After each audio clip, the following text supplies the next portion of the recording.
Many people suffer from anger outbursts because they don't want to be angry. Let me explain. So one of the reasons that certain individuals will have a hard time controlling their anger is because they really don't ever want to feel angry. This subtype of anger issues is usually the nicest people.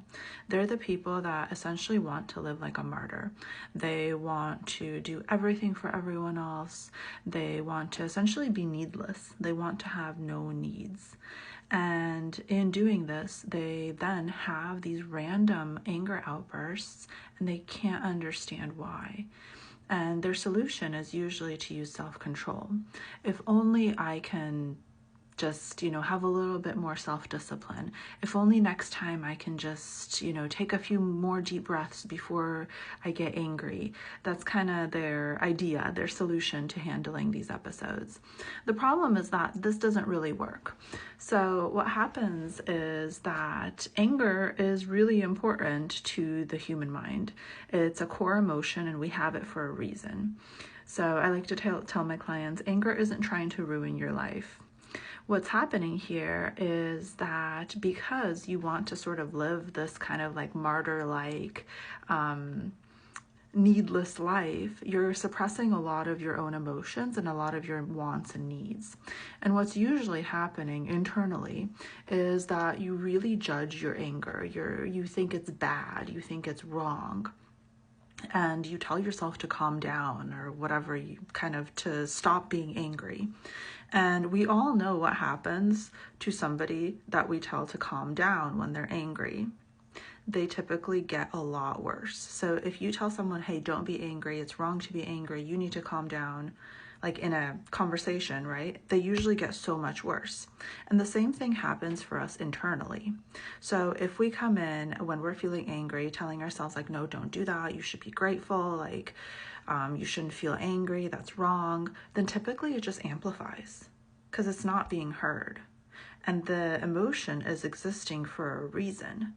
And if you're not going to listen to it, it's going to just amplify, right? Just like a person who's angry at you would amplify it if you weren't listening to them.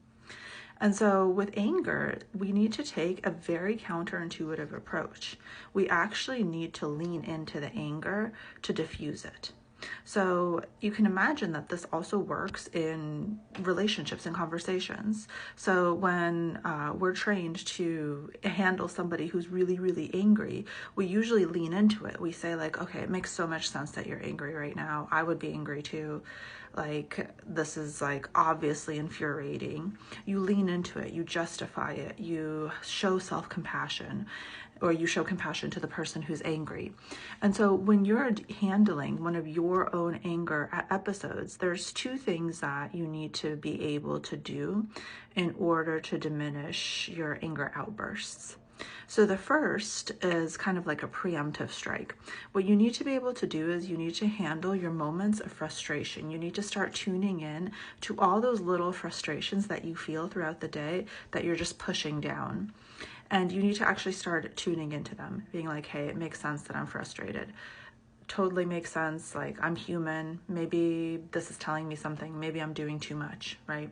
So like really treating the anger and the frustration like a best friend. Like, it's like, okay, it's telling me something important. I want to hear it.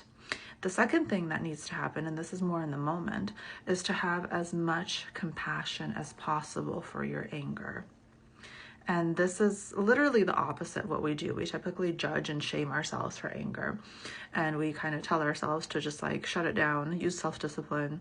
And that makes it so much worse. So you actually need to lean in. You need to be like, oh my gosh, it makes so much sense. I'm angry right now. I wonder what this anger is trying to tell me. Is, somebody kind of infringing on my boundaries?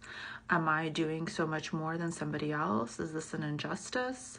Or maybe I'm kind of like perceiving that somebody's blocking my path to my goal, which is another use of anger that's important. So kind of like decide like, oh, why am I feeling this anger? What should I use it for? And it's the self-compassion that really needs to be there in order for your anger episodes to diminish. And I've had this question a lot as well in situations in which somebody should feel angry. So there are situations in which anger is really important because somebody is being taken advantage of. And these can be in like toxic situations where there is actual like maltreatment. So if that's you and you suspect maybe that your anger is justified, then your anger is trying to help you. You're not someone that should be necessarily diminishing their anger like that. Remember, with anger, it's not about having anger be like a bad emotion. It's about how we react to it. And so it's really the kind of expression of anger that people have issues with. And for those people that are just so nice and just want to essentially be completely needless, they hate anger. They never want to feel angry. And that's the reason it keeps like just bubbling up randomly, is because you're trying to suppress it so much. And if you were to be able to accept anger and have compassion for it and for yourself, then that would actually allow you to work with your anger instead of against it. And you would actually be able to control how you express your anger.